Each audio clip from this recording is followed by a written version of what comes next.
म्हशीला सगळ्यात जास्त प्रॉब्लेम असतो तो म्हणजे गाभण जायचा, होय. बरोबर. त्याच्याविषयी काय तक्रार?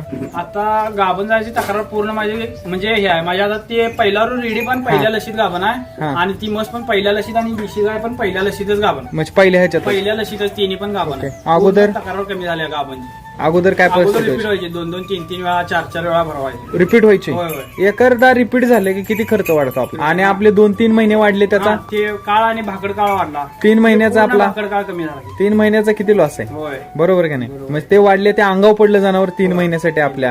त्याचं खाद्य, खाणी, पाणी, चारा सगळं आपल्या अंगावर आलं. म्हणजे तो जवळपास 20-25 हजार रुपयाचा आपला खर्च वाढला. तो लक्षात येत नाही लोकांच्या भाकड काळ वाढल्यानंतर. आता तुम्ही सांगत होते ही जी म्हैस आहे ही आता ही कितव्या महिन्याची आहे? गाभण आहे ना? होय, 9वा महिना लागलाय. 9वा महिना आहे. बघा ही म्हैस जर तुमच्या बघितल्या ना दोन्ही, अशा वाटतंय काय आपण ह्याला घेऊन चाललोय.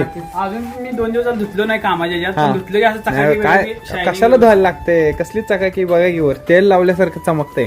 अगोदर अशा दिसत होत्या का? नाही, नाही, अगोदर नाही. आता ही जी म्हैस आहे हिचं तुम्ही सांगत होता की ही विकली होती कसायला? कसायला विकली होती मस्ती. हा, ते गाभण राहत नाही म्हणून 1.5-2 वर्ष तिने ट्राय केली होती. हा, गाभण राहत नाही म्हणून विकली होती. परत मी ती कसायला विकलेली आणून इथं गाभण केल्या, पहिल्या लशीत गाभण केल्या मिल्क चार्जरच्या ह्याच्यामध्ये. अच्छा. त्यांनी केवढ्याला विकली होती तिकडे? तिकडे 24,000ला विकली होती. आणि तुम्ही थोडस मग हे करून आणली? मी 19,000 रुपये 19,000ला विकत घेऊन आणली आणि आले की लगेच दुसऱ्या दिवशी मिल्क चार्जर चालू केलं. किती दिवसात रिझल्ट आला तिला? 20व्या दिवशी म्हैस माझं आलती रेडी. हा, मग मी डॉक्टरांना बोलून चेक करून म्हणजे डॉक्टर म्हटले आल्या माझ्याला चांगली सोडून बघ्या. मग सोडल्यानंतर मी कंटिन्यू हायस्ट मिल्क चार्जर चालू ठेवलो. पहिल्याच लशीत गाभ गेले.